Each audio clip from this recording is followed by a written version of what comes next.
फिर 6 न्यूज़ क्या आता है दोस्तों? 6 न्यूज़ में कहा जा रहा है कि should India amend it's nuclear energy loss, मतलब एक एडिटोरियल है, मतलब क्या इंडिया को अपना एनर्जी लॉस बदलने चाहिए। तो सबसे पहले हम लोग जान लेते हैं एनर्जी लॉस है क्या इंडिया में, मतलब न्यूक्लियर एनर्जी तो आप लोग समझ रहे हैं काफ़ी क्लीन एनर्जी रहती है दोस्तों, ये उतना प्रदूषण नहीं करती और बहुत अमाउंट में एनर्जी प्रोड्यूस करती है, ठीक है।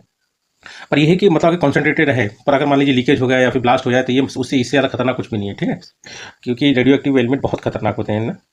अब देखिए इंडिया में कौन से लॉज हैं इनको रिलेटेड, एक यही है CLNDA, यही सबसे ज़्यादा खतरनाक है दोस्तों, इसी ने रिस्ट्रिक्ट कर रखा है, मतलब बाकी कंट्रीज या प्राइवेट कंपनीज इससे डरती हैं, ठीक है। इसमें जो रूल है वो दो, मतलब CLNDA 2010 में आया था, और एक और रूल मतलब लॉ है अपने इंडिया में, एटॉमिक एनर्जी एक्ट 1962, ये तो ठीक है, पर मेन दिक्कत यही करता है, इसका फुल फॉर्म है दोस्तों civil liability for nuclear damages act. मतलब मान लीजिए अगर किसी कारणवश मतलब कुछ भी अगर ब्लास्ट हो जाए या कोई दिक्कत हो जाए, है ना, तो इसमें बोला जाता है कि जो ऑपरेट कर रहा है, मतलब इसमें क्या है कि कंट्री हम बोलती है कि आप आइए इन्वेस्ट करिए लगाइए, तो मतलब आएंगी कंट्री अपना प्लांट लगा देंगी फिर चली जाएंगी, ऑपरेट कोई और कर रहा है ना।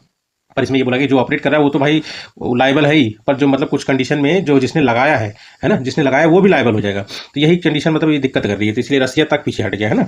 To allow private participation domestic plus foreign, ठीक है। इंडिया टारगेट 100, ये ध्यान रखना दोस्तों, इंडिया का टारगेट है 100 गीगावाट न्यूक्लियर एनर्जी बाय 2047, ठीक है भाई। ये कैसे पूरा होगा अगर इसको चेंज नहीं करोगे, ठीक है। तो इसीलिए इसको चेंज करने की सोच रहा है। अगर इसमें यही मैंने बताया कि अगर मिस हैपनिंग हुआ तो ऑपरेटर तो लाइबल होगा ही, सप्लायर जो होगा जिसने ऑपरेट मतलब लगाया है उसको, वो भी लाइबल होगा कुछ कंडीशन में, ठीक है। इसी की वजह से मतलब रसिया तक भी पीछे हट गया, ठीक है। और इसी में अमेंडमेंट की बात सोची जा रही है।